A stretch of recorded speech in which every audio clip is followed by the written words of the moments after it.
Hi, I'm Tyler. I'm deaf. I use cochlear implants to speak and hear. I also know American Sign Language. I use sign language to interact. But for classes, it's a struggle to find an interpreter who's fluent with science terminology. So instead, I use captioning, like you see here.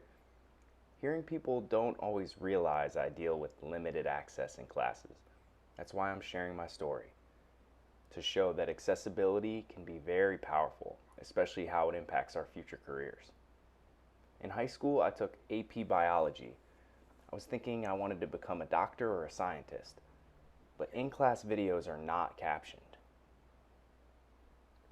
So frustrated, I dealt with limited access to the class. I decided to leave biology class, but I was thinking how I could still succeed without accessibility in medicine.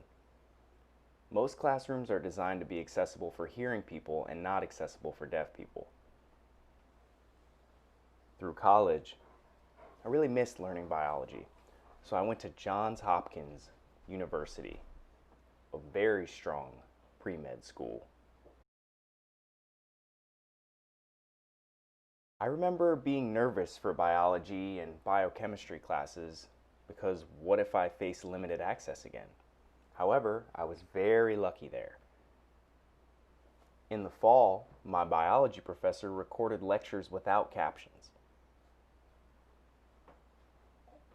I wanted to have full access to recordings, just like my hearing classmates, so I worked together with my professor and the disability office.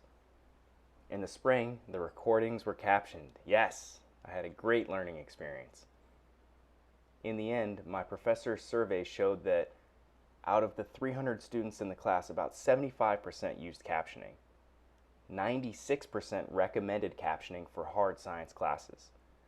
Interesting results.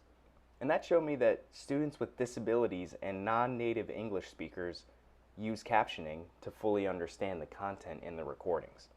Also, native English speakers relied on captioning to understand their professors with strong accents. My point is that captioning includes deaf people, people with disabilities, and international students. Captioning can help us advance our careers, enrich our education, and most importantly, make us feel human. We cannot take captioning for granted. We should start seeing captioning as a human right. Now I'm a master's student in cell biology. My goal is to enter an MD/PhD program and become a captioning advocate for patients in healthcare.